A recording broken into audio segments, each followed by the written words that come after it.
Ayan, gagawin na lang nating pangtanim. Kasi nga, ayan. Ito pa, bebe. Kasi nga, ayan, walang abono, guys.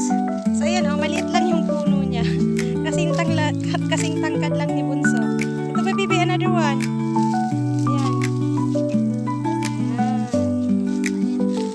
So, ayan. Kuhanan na lang namin ito ng pangtanim, guys. Ito pa, bebe, oh. Yung maliit, sayang. Pwede pa yung pangpunla. So, ito yung nangyari sa maliliit talaga. Ayan, oh. Ayan, guys, oh, tingnan nyo. Maliliit. So, wala na. Ayan. Maliliit siya. Kinain na ng langgam. Ayan, oh, gutom yung mga langgam. So, sa langgam na lang yan. Ayan, kasi hindi na yan pwede. Tara, let's go! Ayan. So, ito guys yung aking sweet basil. Ayan, oh. Ano kaya ang pwedeng gawin dyan para ma-preserve yan? Ayan, oh, kasi nagsibunga na and hinog na rin yung kanyang bunga. So, pwede bang i-preserve itong mga dahon? Paano kaya ito i-preserve? Ayan, sayang din kasi. Ayan, so, na-harvest na kaming mais. And then, mag-harvest din tayo mag-harvest din kami ng aming tanim na pipino and radish. Ayan.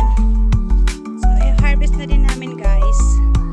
Kasi nga, old na. So, ayan, para mapalitan na ng mga bagong tanim. Ayan. So, ayan. Sige na, i-harvest mo. Go, baby! Hala. So, ayan. Ayan, pukiton mo lang. Ayan, ayun pa, yung isa. Ayan, yung pipino, oh.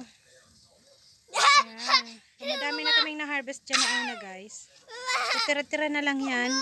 Ayan, pugok daw, pugok. Ayan, maliit pa yung isa. So, later na yan. Okay, so dito naman tayo sa radish, guys. Let's go! So, ubusin nyo na yung radish. At gagawin nating atsara!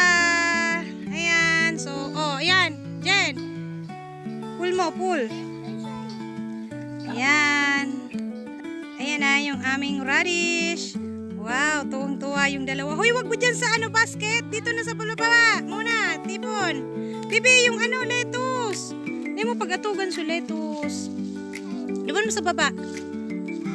Ayan, dyan sa gilid. Ayan. Bunutin na lahat. Like, tumulong ka na rin. Ayan. No, radish lang. Yung may mga malalaking Ayan. So, happy ang mga kids. At, ayan. Sila yung taga-harvest ko, guys. Harvest time na. Look. Ipahiling din dito. Tingnan nyo yung radish, guys. Hain na ito. Ito. Ayan, oh. Look. Oh, parang carrots lang, guys. Ang ganda. So, ito pa, be. Ayan, oh. Malalaki. Go. Bunutin na yan. Sige na. Bunutin na. Ayan. So, tuwang-tuwa sila, guys. Oh, wow. Look. Guys, oh, ayan. Nabiyak na, oh. OMG. Oh, wow. OMG. Look at this, guys. Oh, wow. Oh, it's like, parang carrots, guys. OMG. Ngayon lang ako nakakita ng radish na ganito. Oh, grabe. Nagsanga-sanga na yung, OMG. Baka dahil lipas na to. Ayan. Tingnan nyo, guys. Oh. Ayan. So, wala na ba? So, wag na yan. Wala nang laman. Ayan. Namumulaklak na. Wala nang laman. So, let's go. O, ipunin mo. Then, aray ko. OMG. Ayan. So, ito na, guys, yung aming na-harvest na radish. Look. Madami to, guys, oh. Ang dami din to, oh. Ayan. Yung iba maliliit pa talaga. So, kailangan nang i-harvest kasi baka na nga, yung lipas na nga ito nga, oh. Ayan, oh, parang bulok na siya. So, ayan, sayang. So, ang gagawin ko dito ay gagawin ko na lang na atsara. So, ayan.